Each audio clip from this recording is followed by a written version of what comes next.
You're tuning into the Careering with Cameron podcast, your safe place for asking all the dumb questions about finding a job. Hi, welcome to Careering with Cameron. Today we're going to talk a little bit about one of the hot topics I'm hearing an awful lot of questions on right now, which is, what should I do with my job search around the holidays? Can I just take time off? I want to take some time with the family. I want to take some time to myself and relax and not worry about the job search. I can certainly understand how going through the process of starting to search for a new opportunity can be daunting. And frankly, the idea of taking a break sounds pretty appetizing in terms of your next step throughout your day or week. I want to talk to you about a few different things to keep in mind when you're considering what to do next with your search. And today, we're going to highlight several of those things. So there's lots of pros and cons to whether or not you should take a break in your career transition, due especially to the holidays. And for most people, when you find the news that you've been laid off or been reorganized or whatever the case may be, the decision to end employment was not yours. There are several steps that need to happen. We're going to have a few different segments with guests on what to do when you've been laid off. But the concept of networking through the holidays is something that can't wait until all of those segments come out. So I wanted to make sure we touched on them today. The pros and cons also, by touching on them today, the goal is to make sure that somebody who has recently been affected will need a couple days to absorb what's going on and develop a plan and or strategy. Certainly reaching out to me or your coach would be appropriate at that point to help build a plan. But it may be something where you don't reach out to your broader circle on an immediate level. There are several different things to look at that couple days, and that is part of the break, right? So certainly having a map to get through those first few days and what to worry about first, things like reviewing your severance agreement and certainly financial standing and having a plan there are things that come to mind immediately. But then it comes the search. So there's sort of a built-in break, finding experts to help you at that point. But that's not today's topic. Today's topic is really about what do you do around the holidays with the search process. So some tips to help you in terms of what can happen in the process of spending some time with your search while also participating in the holidays. You know, there's pros and cons, as I've said. So because many people look at the holiday time period as a time when nothing is happening, there won't be any positive traction in your job search, they kind of back off of the search.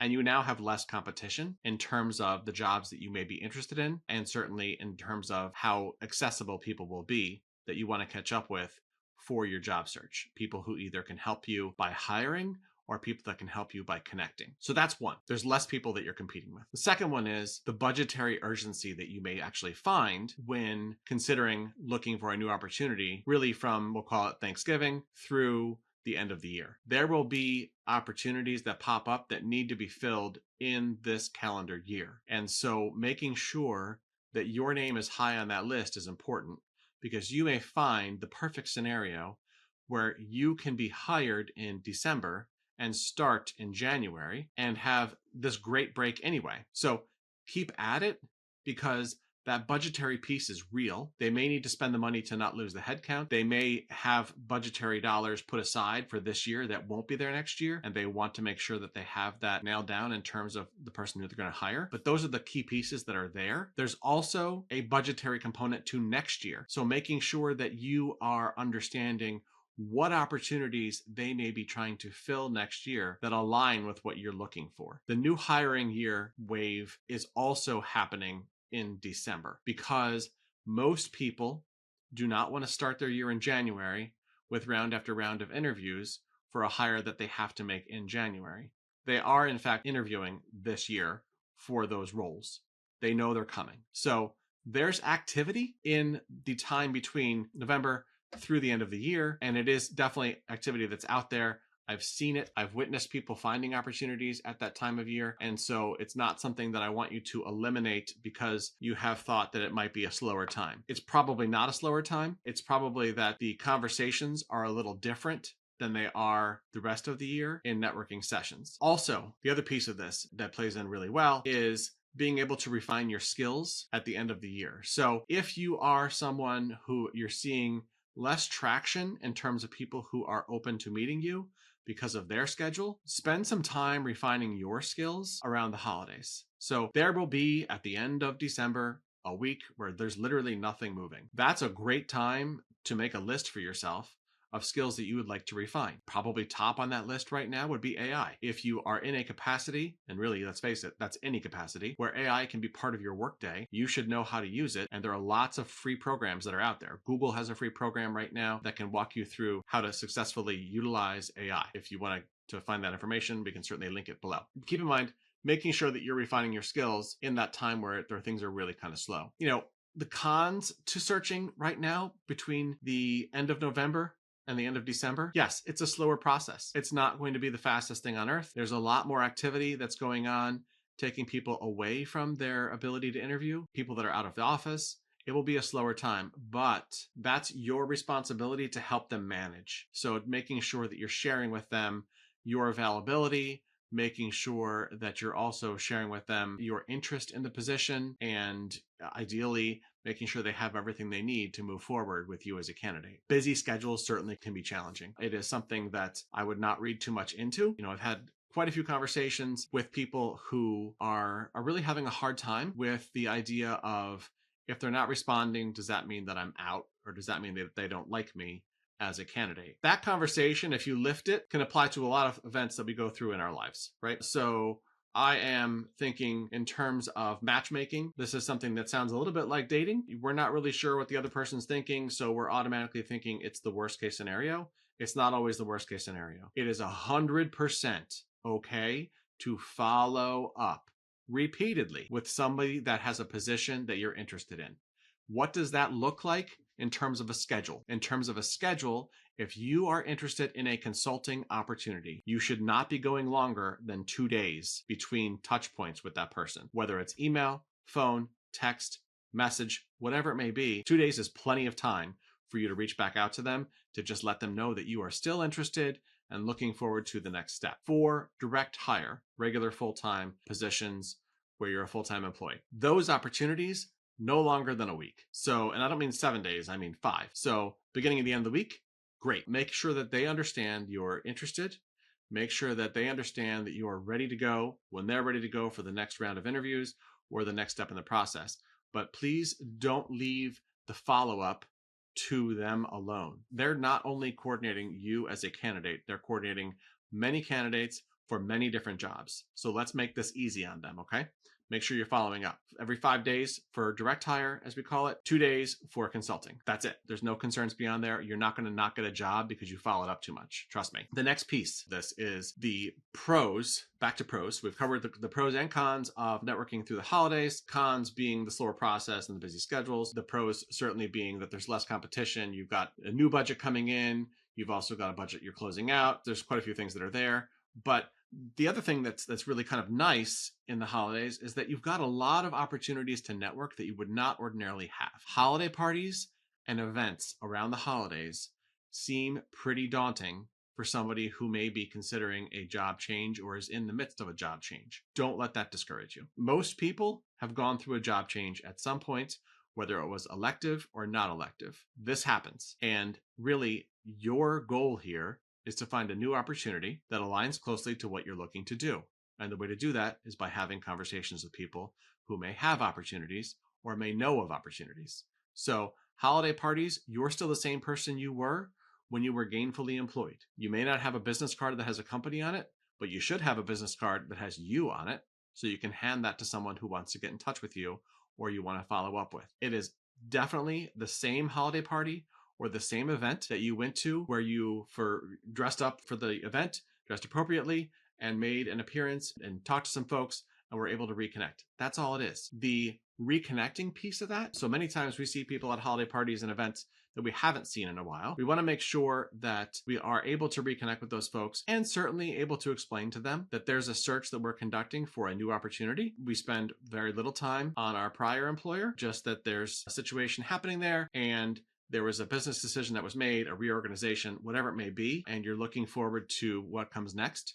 And so you were delighted to be able to connect with this person that you ran into, and hopefully there's an opportunity for you to help each other. On that note, lead with helping others. If you go into networking looking to help people, they will look to help you. Ask them how you can help them. Ask them if there are any connections that you can make for them. Is there anything you can do to help them along the way? But certainly a busy time of year, can you help? Make sure that you're leading with, what are you working on that I could help with in terms of making recommendations or helping to connect you? And then, the strategy piece of this. So making sure that your strategy is following a line of, these are the types of opportunities I'm looking for, and this is what my goal would be, right? So that's your strategy in your head. But there's also an opportunity to say to someone, I'm looking forward to this next step.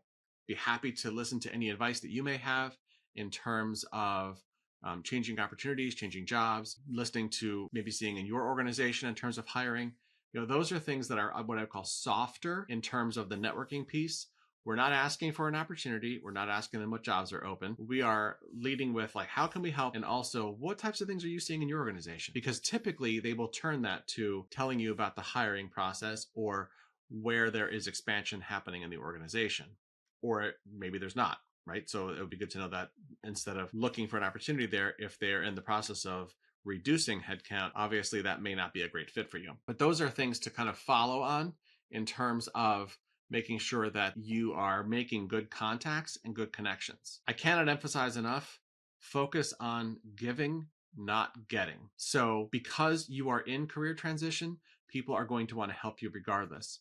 If you lead with focusing on giving, they're even more interested in helping you. So please focus on the giving side of this. It actually makes your conversation much easier because it gets away from, why am I in career transition? What am I looking for? You're having that conversation every day. If you can focus on something different, which would be how you can help, that makes that conversation much nicer, right? Instead of going down the line, do you know of any job openings that are available? That is something that can tend to be a sticky subject, mostly because it feels very pressurized. Because if they say yes, the next question is, can you get me in front of that opportunity? Do we want that? Yes, we do. Do we want to lead that way? No, we don't. Ideally, with the reframing of the conversation and taking it away from, do you know of any opportunities, asking what insights they may have about their company, the industry, what are they seeing in terms of employers that are out there that they've heard of that are hiring?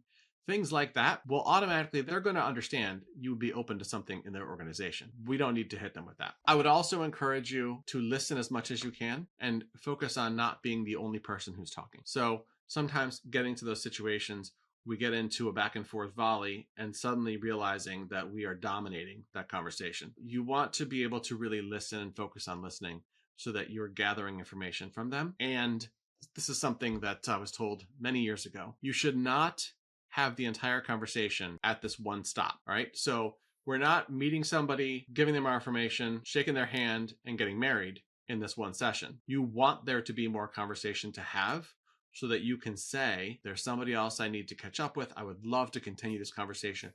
Would it be okay if I reached out to you on Monday to set up a little additional time to finish our conversation? Then you have developed a second conversation. You haven't had the whole thing. There's still more to talk about. That's what we're looking for. Okay. Well, certainly, preparing your elevator as another piece when you're going through this process, making sure your elevator is succinct so that you're able to deliver who you are, what you're looking for. It's specific, it's not vague, and it's memorable. Those are tools we provide on the Talent Connect site, www.talent-connect.net. There are resources there. In our circle, there are resources. We're here to help you and provide as much support as we possibly can.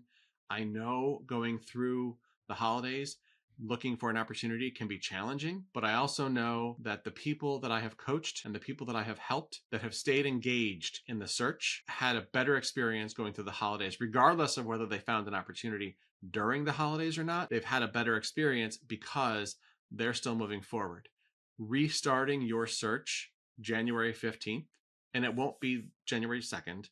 It'll be January 15th because it will be slow at the beginning of the year. The first week of January is traditionally slow. You'll need to really push a lot harder if you have to restart the 15th. So let's not do that. Let's stay engaged, stay networking, stay in front of people, make sure that you're increasing the width of your skill set when there is time, but also make sure that you're attending networking functions, parties, all of those things. Those are really easy places to meet a lot of people. And provided that you follow the rules of listening more than talking and also being succinct in your messaging around what you're looking for and not pressurizing on what positions does your company have open. And there's one more rule that we should emphasize. When I work with students, I always say, you don't know when you're being interviewed. Somebody who's in an elevator with you could actually be the person you're going to be meeting with next. And they're probably watching your behavior. When I first got started in recruitment, the first person that I would ask their experience with a candidate I was interviewing was our receptionist, because I wanted to know how they treated the receptionist when they got there to know what type of person they were. If they were rude, then I knew when they're not watched, they're rude. It doesn't matter how polite they are with me. So on that same level, typically holiday parties, we have snacks, we have drinks, all that good stuff. Be very, very careful with how much of a good time we have. This is something I think every party I've ever been to, there's somebody who it seems like, maybe I'm going to the wrong parties, but it seems like there's somebody who has a little bit too good of a time. And it's not like crazy. They have a good time and people can notice it. And so we don't want to be that person, okay? Want to have less of a good time in terms of the spirits and more of a good time in terms of the conversation. So those are my highlights for the conversation that's going on right now around it's the holidays. Should I take time off? Should I keep networking? What should I do? Stay engaged. Please stay engaged.